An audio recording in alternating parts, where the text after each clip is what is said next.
1 inch equals 20 feet. I'm one of the engineers who works on zoning for the city. Look, here's the commercial zone, the residential zone, and the industrial zone by the Potomac River. Oh, I recognize the engineering university that I attend by the Skyscan station.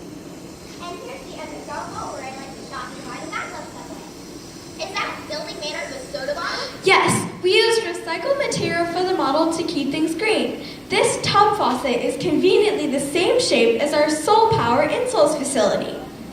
What's he doing? Can't you see? I'm fighting Darth Vader. He hasn't taken his virtual reality goggles off for a week. Ever since they established a virtual reality system to let people like myself work from home, I found I can do everything using virtual reality. Yeah, that's the problem. He doesn't get out and eat more, and he's gotten a little out of shape. What? Look at me. I'm all muscles and a six-pack. Take them off. Hey, where'd my six-pack go? And what planet is this? Tatooine? Yavin 4? It's called Planet Earth.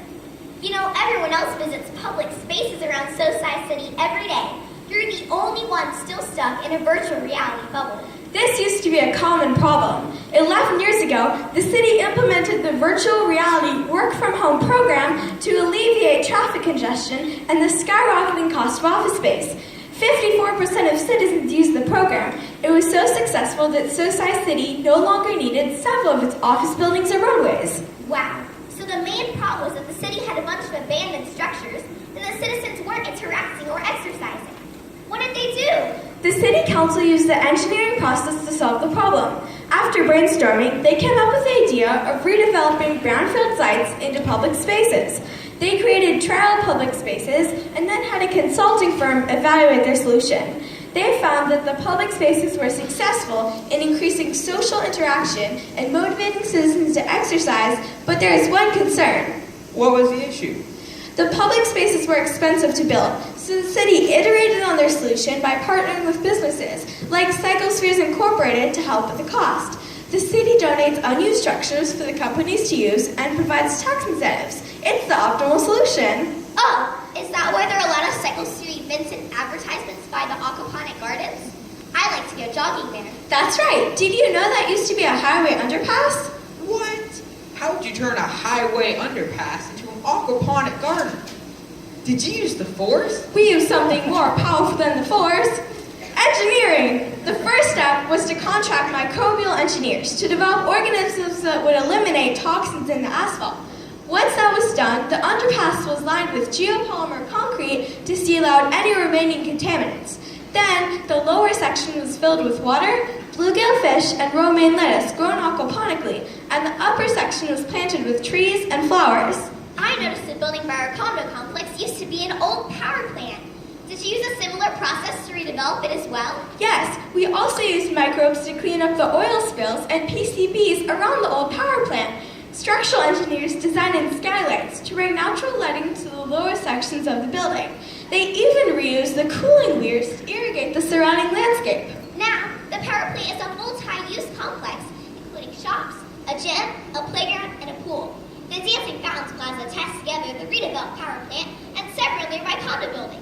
The engineers did a great job. Why, thank you. In addition to structural and microbial engineers, the most important role was the municipal engineers. They came up with a conversion concept and designed how these public spaces network to each other using our SkyTram and maglev subway. These public spaces look pretty cool. What kind of activities go on there? The amphitheater by the Dancing Fountains hosts all sorts of cultural events like concerts and plays. And the aquaponic gardens are a great place to walk and commune with nature. What are those little moon-shaped things on the model? That's no moon, it's a cyclosphere. What's a cyclosphere? Cyclospheres seat up to 4 people who pedal generators inside the sphere. The generators power thousands of superconducting electromagnets that drive the sphere forward, similar to the maglev subway.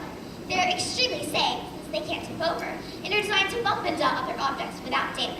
You can even ride them in snow. Hey, you could be an engineer. Do they have an outlet to keep my smartphone charged? There's a better solution for that. Soul Power Insoles. These insoles in my shoe actually generate electricity. Do they create enough power to destroy an entire planet? Not quite, but they do keep my smartphone charged through conductive strips in my clothing. The insoles contain a piezoelectric-based material that converts kinetic energy into electrical energy. They The insoles generate 230 milliwatts per hour of walking for the average citizen. Wow, these solar power insoles and cyclospheres really motivate me to visit these cool public spaces and get some exercise. Although it sounds like the companies have more control over the public spaces than the city. Yes, that was one of the trade-offs, but the city felt it was worth it to be able to create more public spaces without raising taxes, and they needed to save funds to address the top risk of the public spaces. I bet I know what that is. Since the public spaces are designed to attract large numbers of people, the top concern is terrorist attacks. I actually worked on software that uses citywide surveillance systems to detect potential threats and proactively notifies police. I like how safe it is in Sociecity. It's a great place to live. Even the air seems fresher. That's because all of our electricity comes from clean sources, such as photovoltaic cells on all the buildings, and the trees in the public spaces help clean the air as well. Hey, didn't you work on some software for the health department too? Yes, I did. The free medical bracelets will monitor your health and even call for an ambulance if an emergency like a heart attack is detected. In fact, my bracelet is telling me I need to get some more exercise. Do you want to take a cyclosphere right now? Yeah, let's go before I start to look like Jabba the Hutt.